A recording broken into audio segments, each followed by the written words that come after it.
Olá, boa tarde a todos.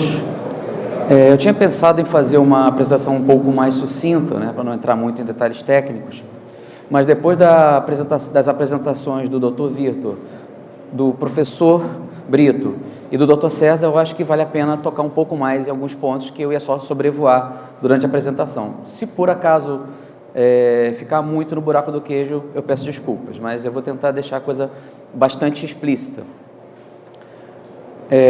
Nós estamos passando por uma transformação digital no mundo inteiro. Na verdade, é praticamente uma revolução. E eu não tenho dúvidas, eu acho que poucas pessoas vão ter algum tipo de dúvida que as redes móveis são um dos principais atores nesse processo.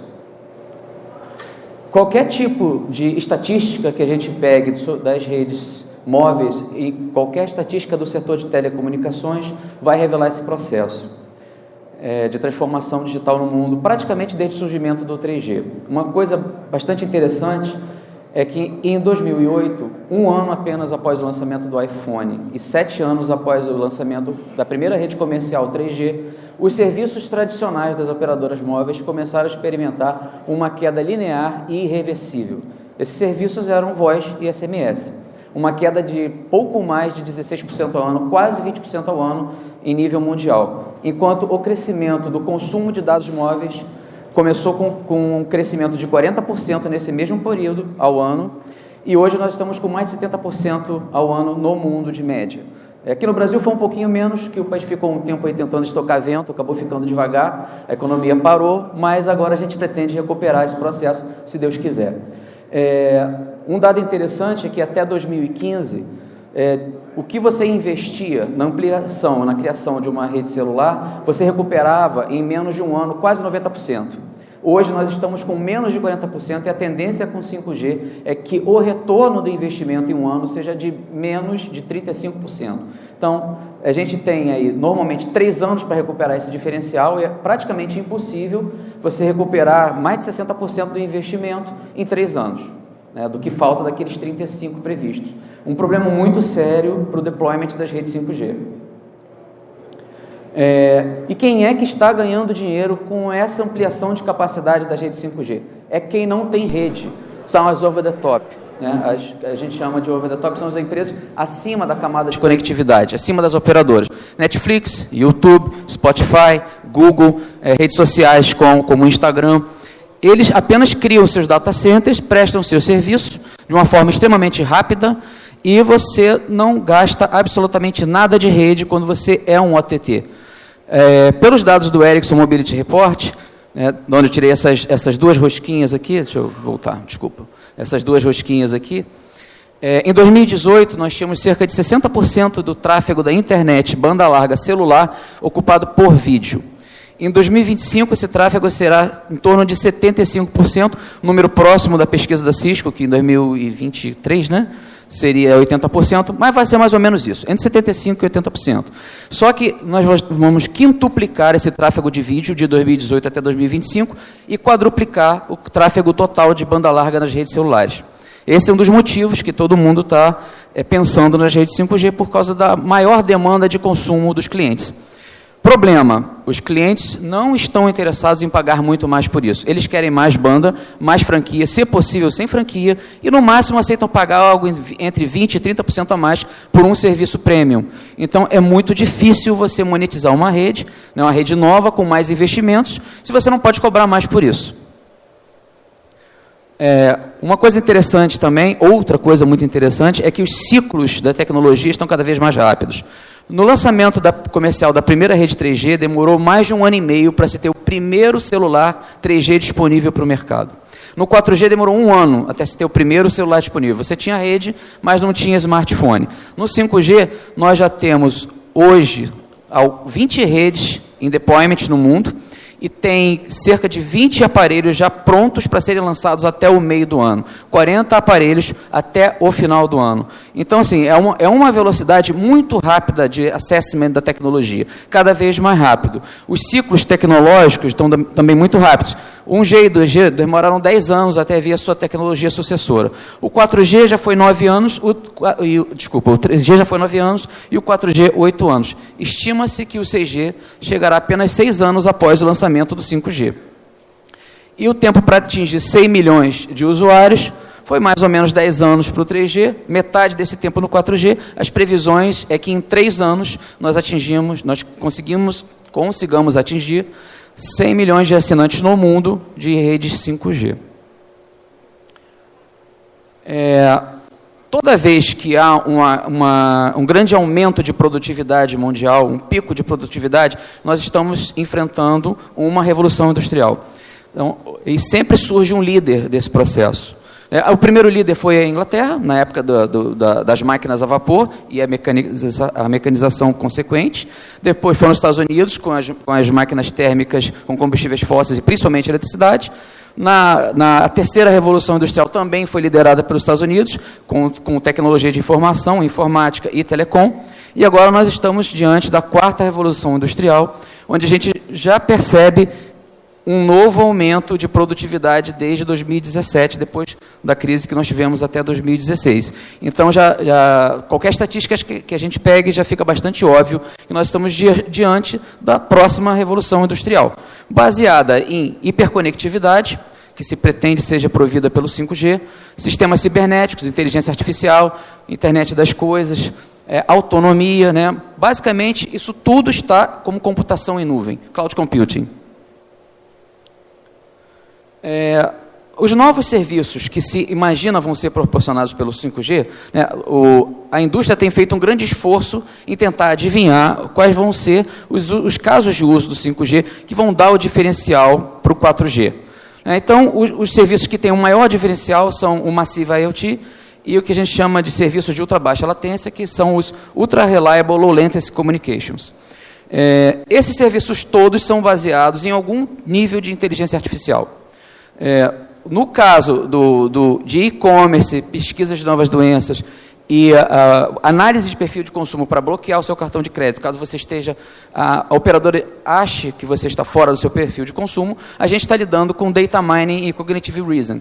Essas duas técnicas são a base do machine learning e do deep learning, que são a base da inteligência artificial de verdade. Então, a gente começa com um sistema de coleta de dados, né, a mineração de dados, faz um mini processamento daquilo para você extrair o que você precisa, por exemplo, para você descobrir uma nova cepa de vírus, ou você processar novos exames sem precisar de ter um médico revisor, né, do laboratório, o perfil de consumo também do seu cartão de crédito, mas isso aí é só a base da inteligência artificial. Quando a gente passa para o machine learning, você tem efetivamente tomadas de decisões.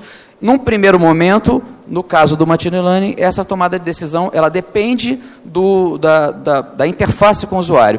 O sistema processa as informações via aprendizado e, em geral, começa a lhe dar algumas opções do que você vai querer que ele faça face aos dados adquiridos e o processamento. Daqui a pouco, depois de um tempo, ele recebendo as suas respostas, ele já sabe o que vai fazer, e em um determinado momento ele assume autonomia de decisão. O Deep Learning ele já tem autonomia de decisão desde o princípio. Quando você sobe um sistema de Deep Learning, ele é baseado em redes neurais, e ele já toma as decisões e aprende com os seus próprios erros. Vou dar só um exemplo aqui, dois exemplos interessantes. Biometria facial. Quando a gente está lidando com machine learning, se você usa a biometria facial mais simples, por exemplo, se você tem dois tipos de biotipos distintos, um negro e um asiático, a taxa de erro do sistema passa de 60%, porque ele não sabe identificar exatamente o tamanho do nariz, distância das orelhas, medidas da face que ele usa para fazer o processamento. Quando a gente vai para um sistema de Deep Learning, esse nível de acerto passa de 90%. Em geral, 96%. Provavelmente é o que a China está usando, né, porque eles são muito parecidos. Então, você tem que ter um sistema com muito maior resolução para você conseguir identificar as diferenças de biotipos. Na verdade, no caso do Deep Learning, ele trabalha com todos os pixels adquiridos da imagem do rosto da pessoa. Então, se você tiver um disfarce muito bem feito, o Deep Learning vai identificar que é você. O Machine Learning erra. Exemplo de Machine Learning versus Deep Learning, Self-Parking. Você comprou um carro autônomo, só que o carro não sabe estacionar na sua garagem. Então você chega perto do prédio, desliga a autonomia e vai estacionar seu carro. Você faz essa operação algumas vezes, na 10ª vez o carro já aprendeu como é que estaciona e pergunta para você se você quer que ele estacione o carro para você. No caso do Deep Learning, você não precisa desse tipo de atitude, porque ele já imagina como é que vai ser o estacionamento. Um exemplo interessante, você está com o seu carro autônomo, sistema de inteligência artificial rodando nele, ele se comunica com a sua geladeira, a geladeira fala, olha, está faltando carne, está faltando frango, está faltando ovo, tomate, e pergunta para você se você quer fazer compras no supermercado. Você dá ok, não, tudo bem, vamos passar, hoje eu tenho tempo, vamos lá. Carro autônomo vai me economizar tempo de engarrafamento. Aí o carro autônomo vai pesquisar os supermercados que estão com um conjunto de preços que vai lhe dar o menor valor de custo, vai entrar com você no supermercado, vai estacionar na vaga da sombra, de frente para a mala do carro ficar para fora, e mais próximo possível da porta do mercado. E se o mercado tiver um sistema de entrega por veículos autônomos, carrinhos autônomos, você não precisa nem sair do carro.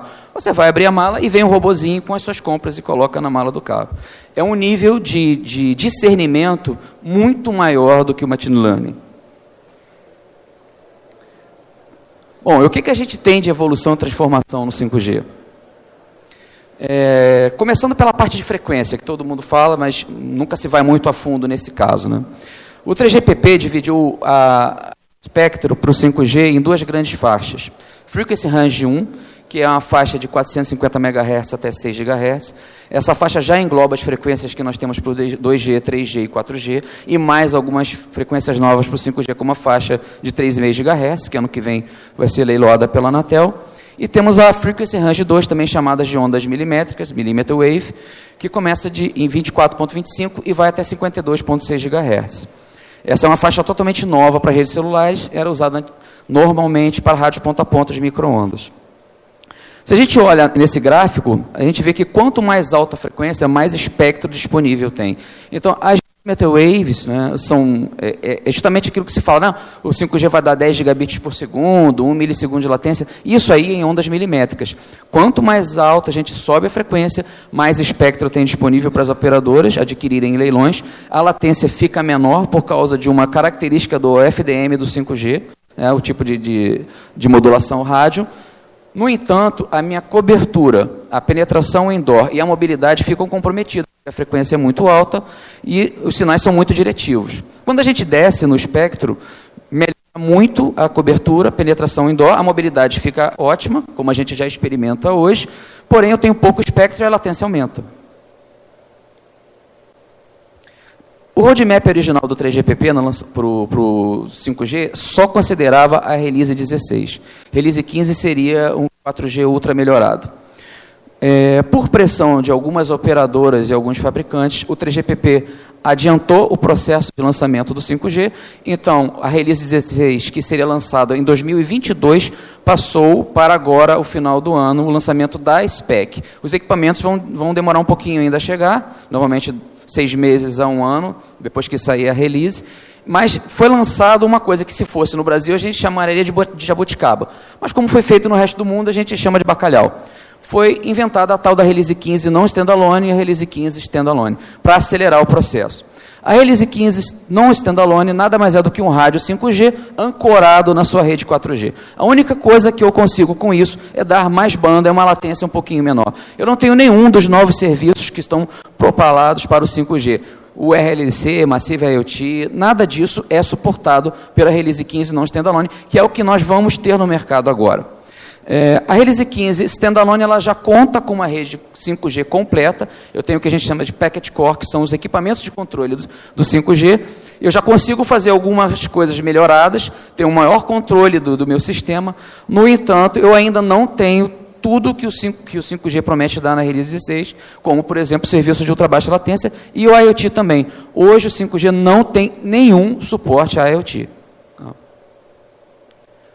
Outra coisa importante da gente pontuar, a eficiência do 5G não é 10 vezes, 20 vezes a do 4G, como vem se dizendo. Se eu for comparar o 5G com o 4G em igualdade de condições, o 5G tem 25% a mais de eficiência que o 4G no downlink e 35% a mais de eficiência que o 4G no uplink. O que vai me dar um ganho maior no 5G de eficiência são as antenas Massive MIMO.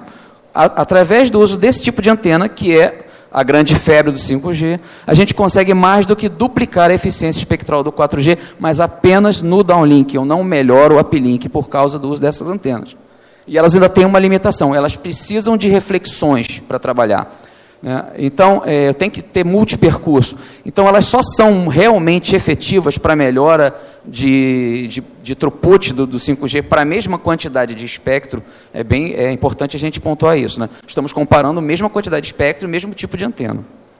Se eu uso as antenas Massive MIMO nos ambientes urbanos densos, onde eu tenho mais ou menos prédios de 20 a 30 andares, 8.000 usuários por quilômetro quadrado, eu vou ter realmente o ganho máximo das antenas Massive MIMO, pode dar até 2,5 vezes a eficiência do 5G, do 4G.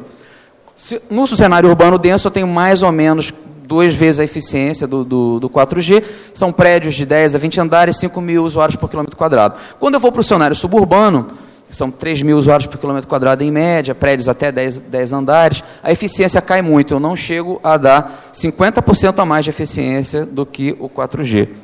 Então, vamos pensar no cenário rural, cenário de IoT rural. Não tenho ganho algum de eficiência com 5G utilizando para cenário rural, porque não adianta eu usar as antenas Massive MIMO. O meu ganho é muito pouco, é 25% de espectro. Então, para que o 5G seja tudo isso que se pretende para cobertura rural, é necessário que na Release 16, na primeira spec ou em alguma revisão, já tenha um sistema de IoT muito mais robusto do que nós temos hoje com o 4G, que é o Cat-M1 e o Narrowband IoT. Se isso não ocorrer, não vai valer a pena usar 5G para o âmbito rural. Originalmente, para a Release 16, o Inatel faz teste com 5G com o GFDM. A ideia era ter, uma das modulações seria o GFDM, que é uma modulação interessantíssima para a IoT, só que isso não foi adotado para a Release 16 do 5G ainda. Pode ser que acabe sendo adotado, eu acredito que não vai acontecer, porque está tendo muita discussão dentro do 3GPP, o que vai ser adotado para se trabalhar com IoT. Inclusive, o agendamento dos Ultra Reliable Low Latency Communication Slots também ainda não está decidido como isso vai ser feito. Outra coisa importante que eu conversei muito com o pessoal da Anatel na época que a gente estava fazendo os pré-testes para os testes de convivência da TVRO com 5G lá no nosso laboratório, na Ilha do Fundão, é que assim, normalmente se fala, a Claro e a Vivo hoje tem 20 MHz no 4G, a Anatel vai leiloar 60 MHz, então a gente vai ter um monte de espectro. Não, isso não é verdade. Hoje nós temos 40 MHz, porque o 4G funciona com FDD. Eu tenho uma portadora para downlink específica e uma portadora para uplink específica. São 20 mais 20 MHz. Quando a gente começa a trabalhar com o 5G, no início dos tempos, 5G vai ser tecnologia TDD, onde eu tenho uma portadora única, um único espectro, que eu vou dividir no tempo o downlink e o uplink. Então, se eu estou comprando 60 MHz espectro, que é o menor bloco que vai ser leiloado, eu só tenho 20 a mais do que eu tenho hoje no 4G. Não é esse mundo de espectro a mais. Então, é muito importante essa decisão da Anatel de estender até a faixa de 3.3 GHz. Antigamente era só 3.4 até 3.6, agora vai pegar de 3.3 até 3.6. Nós teremos 300 MHz de espectro para serem leiloados, porque a gente vai poder ter blocos de 80 MHz, chegando quase ao máximo da portadora do 5G, que são 100 MHz. Porque senão, você corre o risco de ter menos banda disponível do que o 4G. Por quê? Um dos motivos, período de guarda. Eu não posso ter transmissões simultâneas de downlink e uplink. Então, sempre tem que ter o período de guarda entre as duas transmissões, e isso aqui eu perco eficiência. Se eu projetar a minha rede para trabalhar a 200 km por hora, por exemplo, meus terminais, como se fala muito, não, o 5G você vai poder rodar 400 km por hora, 200 km por hora, pode, mas eu vou gerar ineficiência, porque eu tenho que aumentar esse período de guarda aqui. Se eu adotar também os mini slots para comunicações ultra confiáveis de baixa latência, eu também tenho que ter mais um período de guarda. Então, eu vou só aumentando a minha ineficiência, dependendo do projeto da minha rede. Então, é importante a gente pensar que o 5G precisa de muita banda para a gente poder realmente chegar em tudo que está sendo prometido ao mercado. Bom, vou falar rapidamente de antenas Massive MIMO, porque esse é um slide muito denso. A ideia é o seguinte, o OFDM, que é usado no 4G e no 5G, permite que você trabalhe com uma coisa chamada diversidade espacial. Se eu tenho uma antena transmitindo na estação radiobase e uma antena recebendo no meu celular, e por acaso nesse link chega a 100 megabits por segundo, quando eu dobro as antenas, eu consigo dobrar a capacidade. Então, a minha disponibilidade de 100 megabits por segundo passa a 200. Se eu tenho 4 antenas transmitindo e 4 recebendo, eu vou ter 400 megabits por segundo, ao invés de 100. Esse é o básico. Só que eu preciso que esses sinais sejam descorrelacionados. Eles não podem ter o mesmo caminho no ar entre a minha radiobase e o meu terminal. Então, por exemplo, na faixa de 700 MHz, que é uma frequência muito baixa, eu não consigo trabalhar em MIMO 4x4, porque a cobertura é muito ampla, então não tem como eu ter mais do que 2 caminhos. Eu só tenho o caminho na vertical e na horizontal, na hora de transmitir, 45 graus de defasagem. Quando eu for subindo a frequência, eu consigo trabalhar em MIMO 4x4 e, eventualmente, até em 8x8. A ideia das antenas Massive MIMO, sabendo dessa dificuldade de eu ter muitos caminhos, eu uma quantidade muito grande de antenas na minha radiobase, né, na verdade, são microanteninhas no radome, que é o posicionamento da antena, e eu seleciono alguns pequenos grupos para conversar com os terminais. Em vez de usar a antena inteira como se fosse um farol iluminando, eu vou usar como se fosse pequenas lanternas. Então, eu especializo o facho do celular para um grupo de usuários que esteja em um determinado ponto no espaço. Dessa forma, eu consigo melhorar a qualidade do sinal, aumentar a velocidade de navegação dos usuários, porque ele vai ter um sinal melhor, e aumento a capacidade da minha radiobase, porque eu reduzo a interferência entre terminais. Né?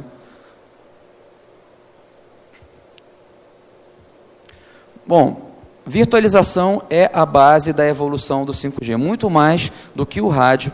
É importante a gente ter em mente que nada daqui para frente vai ter muito futuro se não for virtualizado, principalmente no ambiente de telecomunicações. Então, só definindo rapidamente o que é virtualização.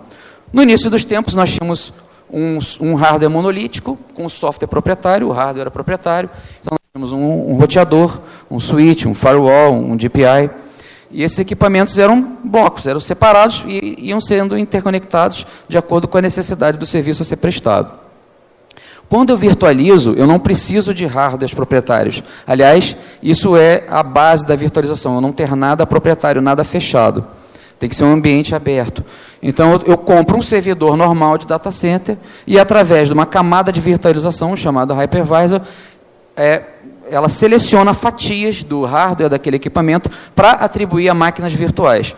Então, eu aloco um espaço de memória, um número de processadores virtuais e uma quantidade de hard disk específico para cada máquina virtual. Instalo sobre a máquina virtual o sistema operacional e a minha aplicação. Por exemplo, imagina que você tem um software que só roda em Windows XP, tem um outro software que só roda em Windows 7, o outro que só roda em Windows 10. Eu não consigo fazer isso conviver.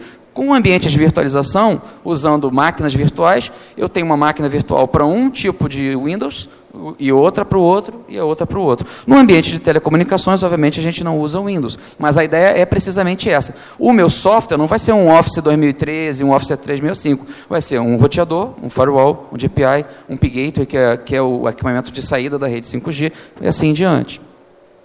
Por que eu disse isso? Porque é a única maneira das operadoras concorrerem com as over-the-top é passando por um processo de transformação digital. As operadoras precisam se digitalizar, elas têm que se tornar um provedor de serviços digitais, com todas as características de experiência de usuário que as over-the-top proporcionam. Você tem que ter flexibilidade, agilidade, tem que ser rápido na venda do serviço e rápido na ativação. Como você contratar um Netflix, você bota lá o seu cartão de crédito, cria uma conta, em poucos minutos você já pode usar o serviço. Como é que é a experiência da gente ir numa loja celular para comprar um celular e um SIM card novo? Vamos dizer que você nunca teve celular na vida. Vou entrar numa loja da Vivo, da Claro, da TIM, seja lá qual for a operadora, cheia, né? Você tem que tirar aquela fichinha para entrar na fila, e você quer comprar o seu celular. Você vai passar muita raiva, né? Normal isso. E a culpa nem é das operadoras, porque tem muita burocracia envolvida nisso. Né? Não, as operadoras têm uma parte de culpa, obviamente, mas tem muita burocracia envolvida no processo. Então, é necessário que as operadoras se igualem, né, na dinâmica das over-the-top, ou então a situação vai ficar muito complexa nos próximos anos. E aí a gente vem para o ambiente do 5G, que é 100% virtualizado, com exceção da cabeça de rádio, que não tem jeito de virtualizar, porque é um hardware dedicado. A ideia do Network Slicing é que eu vou poder, dentro da minha rede, desde a interface rádio até o core, o núcleo da rede, fatiar, né, a rede de forma que eu possa prover experiências distintas para o usuário e para cada uma das suas aplicações. Por exemplo, se eu estou prestando um serviço de smart metering, eu quero coletar dados de um medidor de gás, um medidor de água, um medidor de energia, eu vou trabalhar com a frequência mais baixa, por exemplo, 700 MHz, 450 MHz. Isso é selecionável automaticamente pelo sistema. Se eu preciso ter um joguinho online que eu quero ter alta throughput, eu preciso de baixa latência, hoje o pessoal que tem contato com o pessoal que joga online, eles compram um monitor de vídeo de acordo com a baixa latência do monitor. Né? Então, se o monitor tiver um tempo de resposta de mais de 20 milissegundos, não serve para jogar, porque você ainda vai ter a latência da rede de transmissão até chegar no servidor do jogo. Então, se você consegue dar uma latência mais baixa, ele pode até comprar um monitor um pouquinho mais barato, né? Já economiza um pouco para o lado do usuário. Então, se eu quero trabalhar nesse tipo de aplicação, eu vou usar as ondas milimétricas. Eu tenho baixa latência e muita capacidade, porque eu tenho muito espectro disponível. E tudo isso vai acontecendo ao longo da rede de transmissão e dos equipamentos de rede, tanto celular quanto os equipamentos de processamento IP. Essa automatização toda é feita via um sistema de orquestração fim a fim, onde você contrata o seu serviço num portal de cliente, o seu dispositivo pode ser um celular, pode ser um dispositivo IoT, um terminal qualquer, vai ser entregue na sua casa pelos correios, se não for desviado pelo caminho, né? E aí você vai ativar o seu serviço automaticamente, eu não preciso ir numa loja de celular para fazer isso. E o tipo de slicing, o tipo de qualidade de experiência vai estar atrelado ao seu serviço. E no próprio portal, você vai, nesse portal aqui, que tem interface com a gerência de orquestração, esse serviço vai ser alterado no momento que você quiser, pelo tempo que você desejar. Bom, a ideia do 5G, então, é através de todas essas flexibilidades, tanto de rádio quanto do ambiente virtualizado da rede, prover a hiperconectividade, que é a conectividade sua a qualquer lugar, a qualquer momento, na velocidade máxima e na qualidade de experiência possível e desejada pela sua aplicação.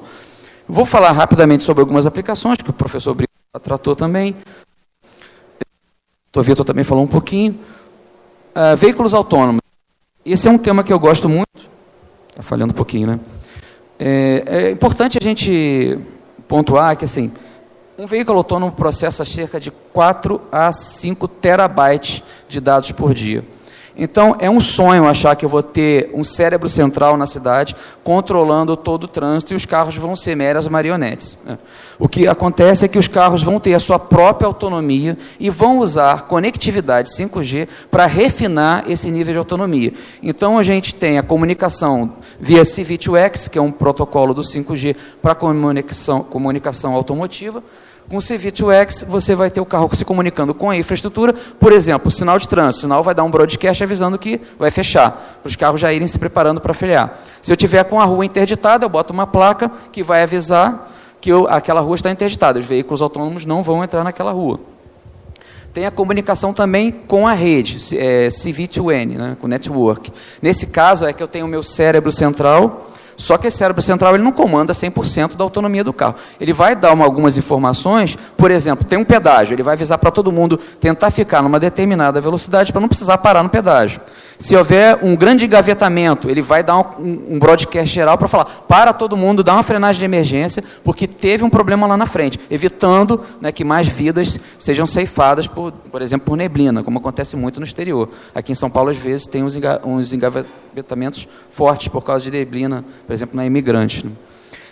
Outro tipo de comunicação é do veículo com o veículo. É uma expansão da visão do seu veículo. Ele tem o sistema de autonomia dele, todos os sensores que ficam escaneando ao redor do veículo, as câmeras, o LiDAR, que é um sensor rotativo laser, mas ele não tem a visão que o veículo da frente tem. Então, eu expando a visão do meu meio ambiente através da comunicação de veículo a veículo. Telecirurgias é uma aplicação, inclusive, militar, né? O exército americano está desenvolvendo o que chama de trauma pod, que é um equipamento para cirurgia remota, robotizado, né? Eu não tenho nenhum cirurgião local, e esse equipamento, quando chegar na faixa de mais ou menos $1,5 milhão de dólares, já vai ser possível utilizar em campanhas, quando estiver em guerra, né?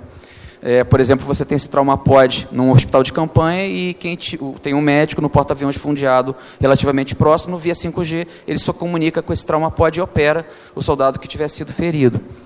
Além disso, é uma realidade um pouco longe ainda, as cirurgias robóticas para o meio civil, por causa do custo, mas tem uns dados interessantes da OMS.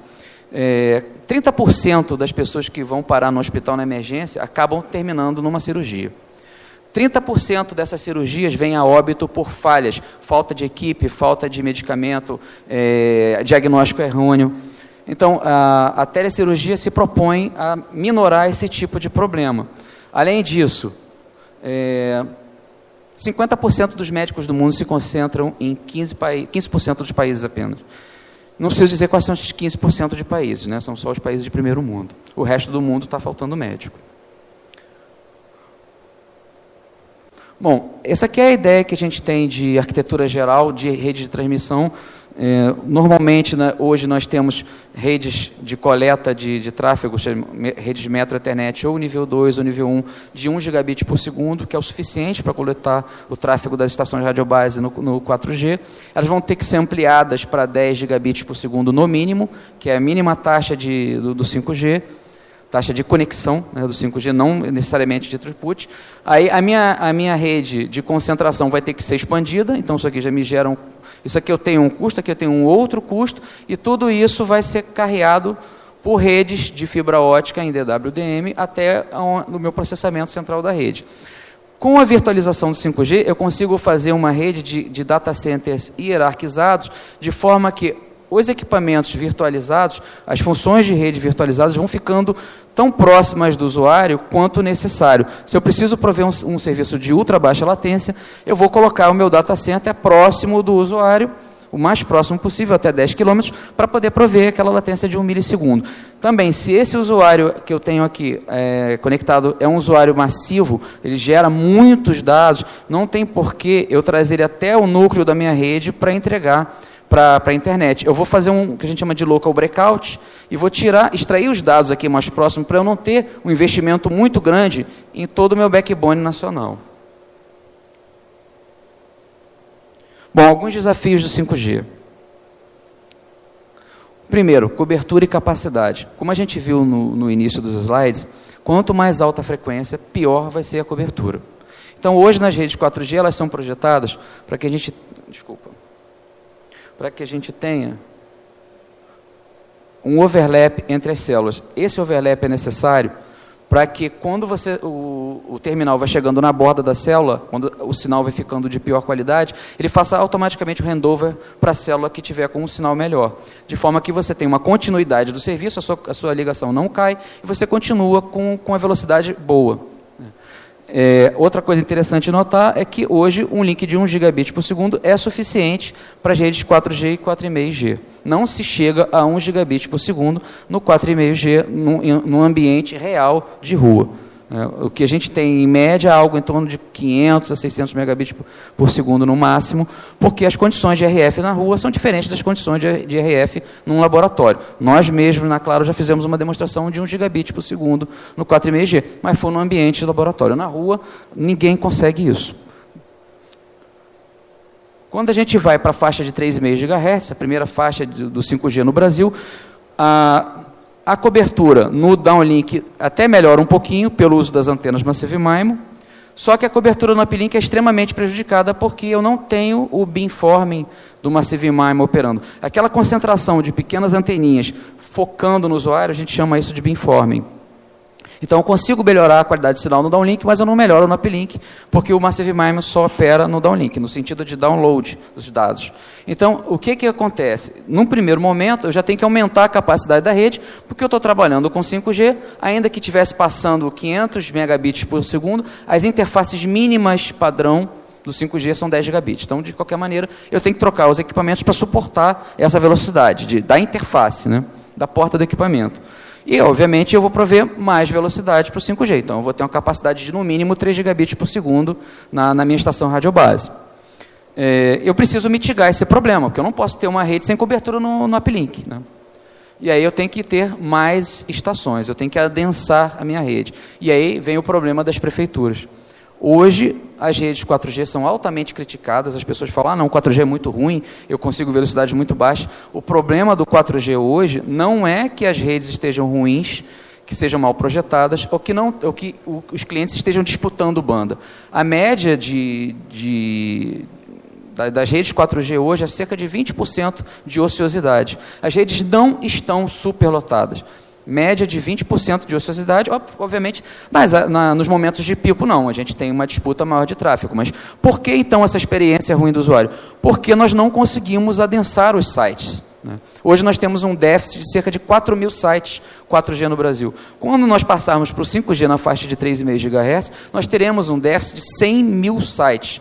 Se a gente levar em consideração que cada site tem geralmente 2 ou 3 setores, então 300.000 antenas que eu vou precisar instalar, sendo que as prefeituras não liberam essa instalação. Tem um slide mais na frente que eu resumo esse problema, né? Quando a gente vai para as ondas milimétricas, a situação fica pior ainda, porque a frequência é muito alta e é um cenário de cobertura no estilo small cell. Eu vou colocar células 5G no mobiliário urbano, em postes, pontos de ônibus, fachadas de prédios. E o problema é que as prefeituras usam a mesma legislação, que já está caduca, que elas criaram por causa do 1G, que era um sistema analógico, podia fazer mal à saúde e tal, porque estava 100% do tempo transmitindo. Isso para as redes digitais já não é válido. E como é que você vai aplicar para um cenário de small cell, onde os equipamentos têm cerca de 15 watts de potência, contra 50, 60 watts das estações de radiobase, e querer que a rede vá ser adensada? Não tem condição. Isso é um problema seríssimo. Os Estados Unidos, antes de lançarem o 5G, os Estados Unidos lançaram o 5G nas ondas milimétricas, 28 GHz. Aqui no Brasil vai ser 26, né? De 24 a 27,5. Eles primeiro resolveram esse problema que eles tinham lá. O FCC fez um top-down. Olha, todas as prefeituras vão ter que liberar licença para a instalação de small cell onde for necessário. Aqui a gente tem essa dificuldade legal, né?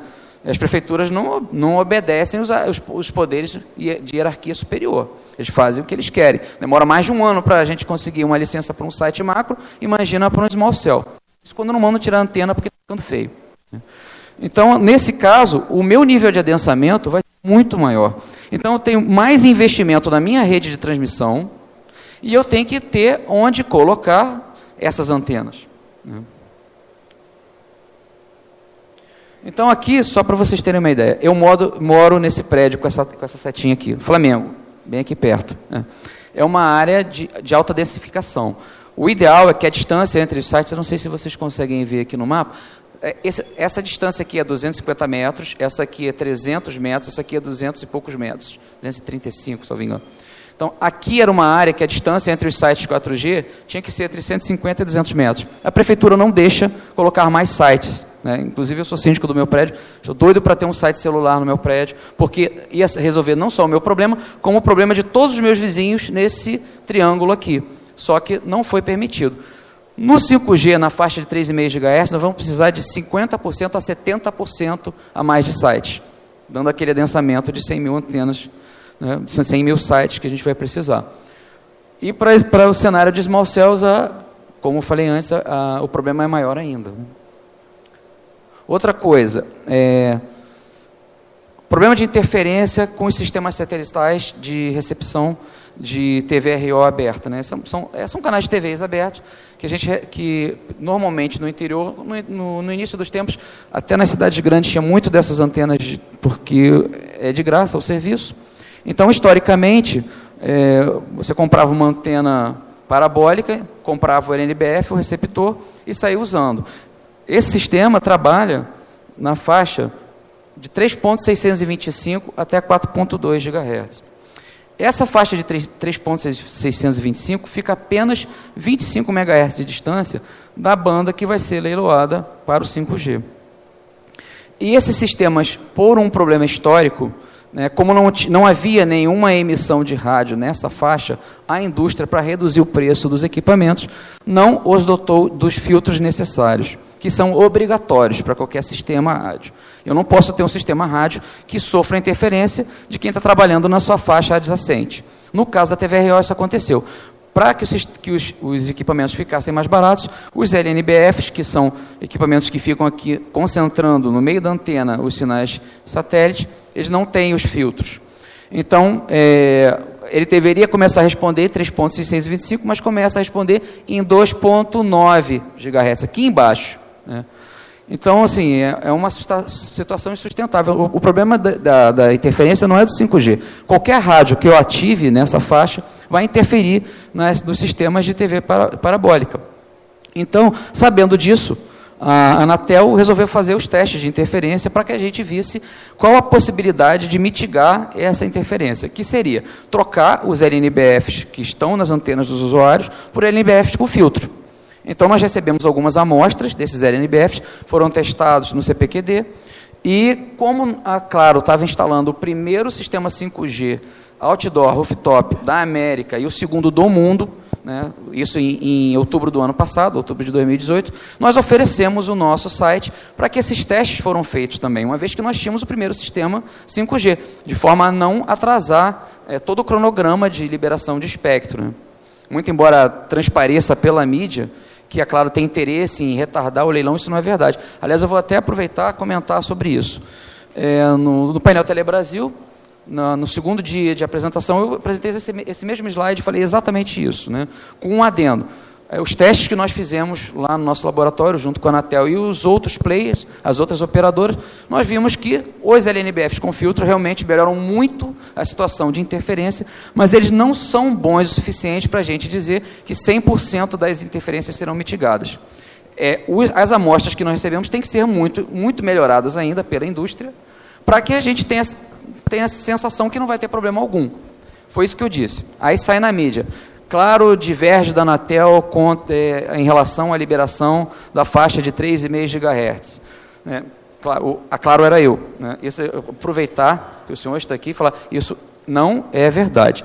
A Claro, nem eu divergimos da Anatel com relação à liberação da faixa de 3,5 GHz. A única coisa que eu comentei, e não foi uma entrevista, é que a mitigação, a gente já viu que é possível, só precisa que os equipamentos melhorem de forma que a gente possa mitigar 100% das interferências, ou muito mais do que 90%. O que não tiver jeito de mitigar, dá-se um outro jeito, né? Dá um Claro TV para o usuário, por exemplo. Né? Mas, enfim, então, assim, não há nenhuma divergência, né? Tá, o Dr. Nilo estava comigo lá naquele painel, ele ouviu o que eu disse. Então, assim, nós temos todo o interesse na liberação do 5G, né? Nós fomos os primeiros a testar 5G no Brasil, então não faz o menor sentido que a gente queira postergar o leilão, certo? 5 minutos? Tá, então deixa eu acelerar aqui.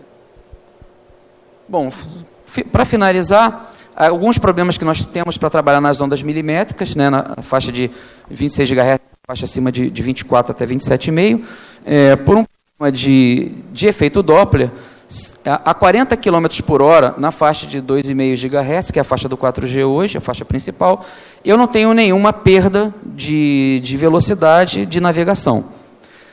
Agora, quando eu vou para a faixa de 25 GHz, eu só tenho 10% da banda que eu conseguiria a 40 km por hora, comparado com o que o meu dispositivo tivesse parado. Eu parado andando até 4 km por hora, velocidade pedonal rápida, eu consigo ter toda a banda que a radiobase é capaz de proporcionar para o meu dispositivo. No entanto, trabalhando em 25 GHz a 40 km por hora, assemelha-se a eu trabalhar em 2,5 GHz a 400 km por hora. Então, mobilidade nas ondas milimétricas é extremamente limitada.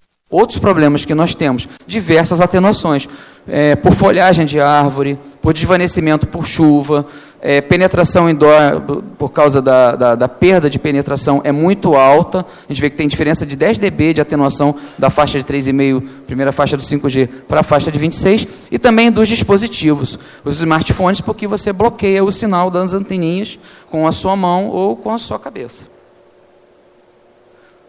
Bom, só para fechar. Então, a primeira apresentação de 5G, foi o primeiro sistema 5G disponível fora de um laboratório. A gente fez uma demonstração na FutureCon de 2016, era um sistema da Ericsson, numa faixa que não sendo homologada para o 5G, que é a faixa de 15 GHz. Chegamos a 5,5 gigabits por segundo. O segundo sistema foi na FutureCon de 2017, onde eu fiz essa demonstração de carros autônomos naquele esquema de um cérebro central que ajusta a velocidade dos carrinhos para que eles não precisem parar nas confluências de tráfego. Eu tenho esse videozinho aqui, depois, se der tempo, a gente passa. Ano passado, mais ou menos em junho, nós até fizemos essa apresentação mais tarde para o atual presidente da Anatel, Leonardo Euler, na época ele era conselheiro, ele foi fazer uma visita a gente, nós conseguimos chegar com o sistema que está hoje outdoor a 3,26 gigabits por segundo. Foi um recorde mundial e continua sendo na faixa de 3,5 GHz. Isso era um ambiente indoor, com 8 antenas, dispostas com todo o cuidado de forma a descorrelacionar 8 sinais, para a gente poder trabalhar com o MIMO 8x8. Num sistema comercial, esse é inviável.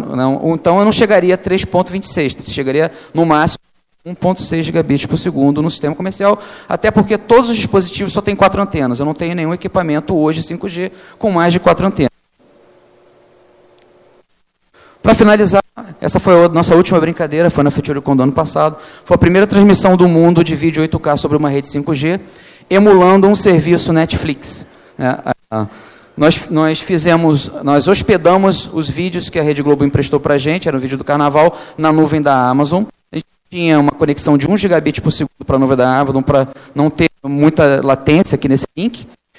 O Packet Core, a concentração dos equipamentos 5G, todo o controle da rede, ficava no nosso laboratório aqui no Rio de Janeiro, atravessava 450 quilômetros de rede de fibra ótica até chegar no site do evento em São Paulo. Nós conseguimos fazer isso com apenas 10 milissegundos de latência, e o link 5G rádio era apenas 1 milissegundo no local. A gente precisava, no máximo, 16 milissegundos para que o vídeo 8K funcionasse. E uns 15 milissegundos, 14, 15 milissegundos, porque tinha sempre um pouquinho de variação. Isso foi um case que a gente está concorrendo a uns prêmios mundiais com isso, porque até agora nenhum operador ousou fazer isso, né, uma demonstração dessa, com o Packet Core tão longe do rádio. Normalmente você aproxima isso aqui para que você possa trabalhar com sistemas de ultra baixa latência. É isso, gente. Obrigado.